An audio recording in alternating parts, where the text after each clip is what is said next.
না নাগমাতা, আপনি তো জানেন যে আমি আমার নাগলোকের এই অবস্থা কখনো হতে দেব না। এটা আপনার শিবানী আপনাকে কথা দিচ্ছে। ব্যাস, আর কোনো প্রতিশ্রুতি নয়। এমনিতেই তুমি অনেক সময় নষ্ট করে ফেলেছো, দেখতে পাচ্ছ তো। নাগলোকের এই পরিস্থিতির জন্য একমাত্র দায়ী তুমি। কিন্তু আমি তো সম্পূর্ণ চেষ্টা করছি নাগমাতা। চেষ্টা? কি চেষ্টা করেছো তুমি? তুমি কি রাজের স্মৃতি ফিরিয়ে আনতে পেরেছো? ওর হত্যাকারীদের খুঁজে বার করতে পেরেছো? নাগমণি কোথায় আছে সেই সন্ধান কি তুমি পেয়েছো? না শিবানী, না, তুমি এর মধ্যে কোনোটাই করে উঠতে পারোনি, কোনোটাই নয়। এখন আমার রাজকে আমি পেয়ে গেছি নাগমাতা, এবার আমি সব করে নেব। আমাকে বিশ্বাস করুন। তুমি তো জানো যে 21 বছর ধরে যদি নাগমণি কারো কাছে থাকে তাহলে সেই নাগমণির অধিপতি হয়ে যায়। আর প্রায় 21 বছর ধরে নাগমণি নাগার্জুনের হত্যাকারীদের কাছে আছে। আর যদি কোনো মানুষ নাগমণির অধিপতি হয়ে যায় তাহলে বিপর্যয় ঘটে যাবে। সময় নেই তোমার কাছে শিবানী। যাও, নিজের গৃহকে রক্ষা করো, পরিবারকে রক্ষা করো। আর এখন সবটাই তোমার উপর, তোমার ভরসায়।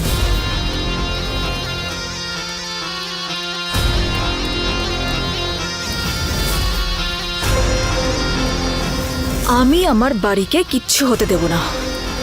আমি 30 দিনের মধ্যে নাগলোকে নাগমণি ফিরিয়ে নিয়ে আসবই। এটা আমার সংকল্প, এক ইচ্ছেধারী নাগিনের সংকল্প।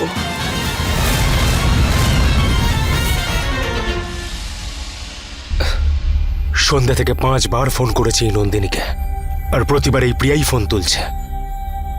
নন্দিনী কোথায় তুমি?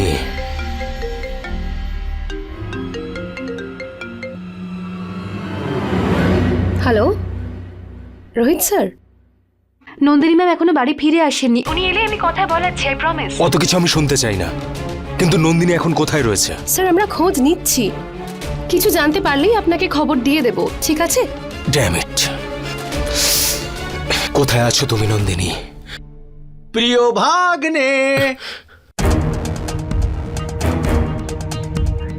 আচ্ছা প্রিয় ভাগ্নে, তোমার এই এত হ্যান্ডসাম মুখে এই টেনশনটা কোথা থেকে এলো ভাই? কি হয়েছে? নন্দিনী জানি না কোথায় চলে গেছে, আর ওর ফোনটাও বাড়িতে রেখে গেছে। আমার সত্যি চিন্তা হচ্ছে ওর জন্য। আরে এতে ওরিড হবার মতো কি হয়েছে? যাও আর গিয়ে কথা বলো। আমি তো অনেকক্ষণ আগেই চলে যেতাম, কিন্তু আমার গাড়িটা সার্ভিস করাতে নিয়ে গেছে। আর রাজকেও আমি ফোনে পাচ্ছি না, জানি না ও আবার কোথায় চলে গেছে। রাজও ফোন তুলছে না। প্রিয় ভাগ্নে, আবার এমনটাও নয় তো দুজনে একসাথে আছে? ওই দিন নন্দিনী রাজের ব্যাপারে অনেকক্ষণ ধরে জিজ্ঞাসাবাদ করছিল। হয়তো রাজ ওকে নিয়ে আলাদাভাবে কথা বলছে। বুঝতে মামা, পারছো তুমি আমি কি আজে বাজে বলছি? কথা বলে যাচ্ছ কিন্তু। না হয়ে গেল। আমি তো সেটাই বলেছিলাম যেটা আমি দেখতে পাচ্ছি। আরে রোহিত, এই তো তোকে এখানে পেয়ে গেছি। দেখ না তোর জন্য কত সম্বন্ধ পেয়েছি। দেখ তো একবার, they all are so pretty. দেখ না রোহিত, দেখ। মম প্লিজ। রোহিত, আরে ভাই, ওর কি হলো বলতো? ছাড়, তুই দেখ তো কি সুন্দর সুন্দর মেয়ে। ও লয়ার, MBA, এত সুন্দর মেয়ে দেখেও মুখ ঘুরিয়ে চলে গেল। ওর জন্য ডানা কাটাপুরি কোত্থেকে আনি? দিদি, আমাদের প্রিয় ভাগ্নে তো বিউটি কুইনকে পছন্দ করেছে। Beauty queen? হ্যাঁ, কে? ওই তেজেশ্বরের মেয়ে নন্দিনী। নন্দিনী? হ্যাঁ। ওয়াও ভাই, ওরা তো আমাদের থেকে বড় লোক, হ্যাঁ। আমাদের থেকেও বেশি ইনফ্লুয়েন্সিয়াল। নন্দিনীর গুড লুকস, রোহিতের গুড লুকস এর সঙ্গে কি সুন্দর ম্যাচ করে, তাই না? আনন্দ যখন এই খবরটা শুনবে কি খুশিটাই না হবে। বাহ ভাই, তোর তারিফ করতেই হচ্ছে। বাহ।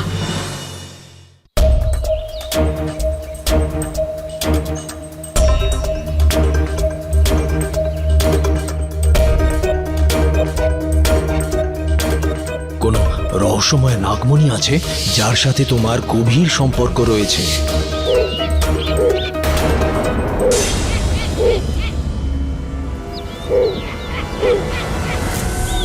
সাদা পেঁচা, ফুলপুরে?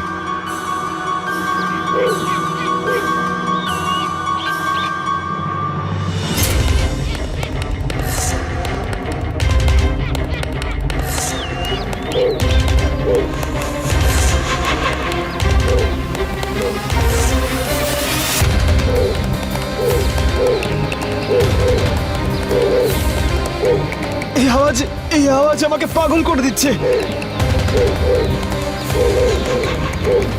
বজরংবলী, এই আওয়াজ বন্ধ করো।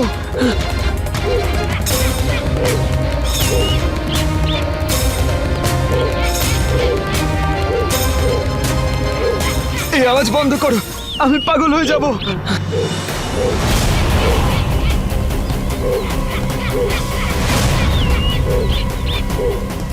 রাজ,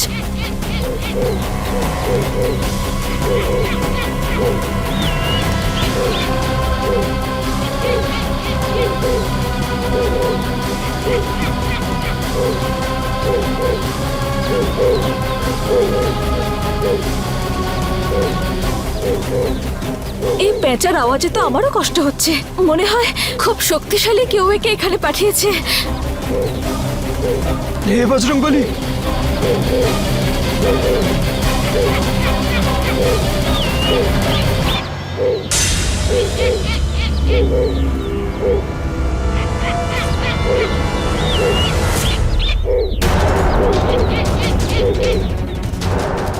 মনে হয় রাজের স্মৃতিশক্তি ফিরে আসছে, কিন্তু রাজ এখনো তার সম্মুখীন হতে প্রস্তুত নয়।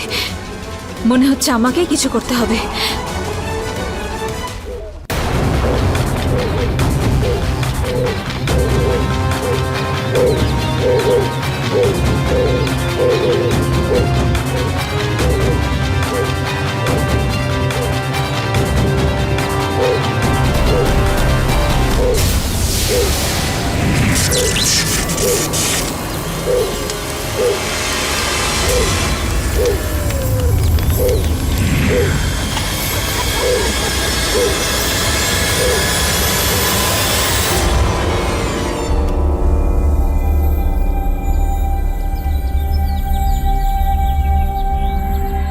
রাজ,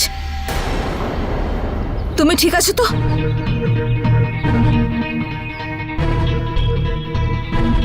নন্দিনী ম্যাডাম আবার সবকিছু দেখিয়ে নেয়নি তো? আমার স্কিন, ওই প্যাঁচাটা, সব গন্ডগোল হয়ে যাবে। আরে নন্দিনী ম্যাডাম, আপনি কিছু দেখতে পাননি তো? মানে আমি বলতে চাইছিলাম কোনো চোর, ডাকাত, পাখি, এরকম কিছু একটা। না রাজ, আমি কিচ্ছু দেখিনি। শুধু দেখলাম তুমি এখানে কষ্ট পাচ্ছ, তাই আমি এখানে আসলাম। তুমি ঠিক আছো তো? আরে আরে আরে, আমি ঠিক আছি। আমি ওই আমার ড্রামার প্র্যাকটিস করছিলাম। দেখুন তো কতটা ভালো অ্যাক্টিং করি আমি। হ্যাঁ, আপনিও বোকা হয়ে গেলেন তো? আর আপনি টেনশন করবেন না, আমি একদম ফিট আর ফাইন আছি। আপনি এটা বলুন যে আপনি কি কারণে এসেছেন? ওই আমার রোহিতের সঙ্গে একটা মিটিং ছিল, তাই আমি এখান দিয়ে যাচ্ছিলাম। আরে বাহ, ছোট মালিকের সঙ্গে মিটিং? তাহলে আপনি দাঁড়িয়ে আছেন কেন? যান না। ছোট মালিক কখন থেকে হয়তো আপনার অপেক্ষা করে বসে আছেন। মানে আমি বলতে চাইছিলাম যে উনি না, যারা বেশি লেট করে তাদের উনি পছন্দ করেন না। আপনি যান। রাজ, তোমার কান থেকে রক্ত বেরোচ্ছে।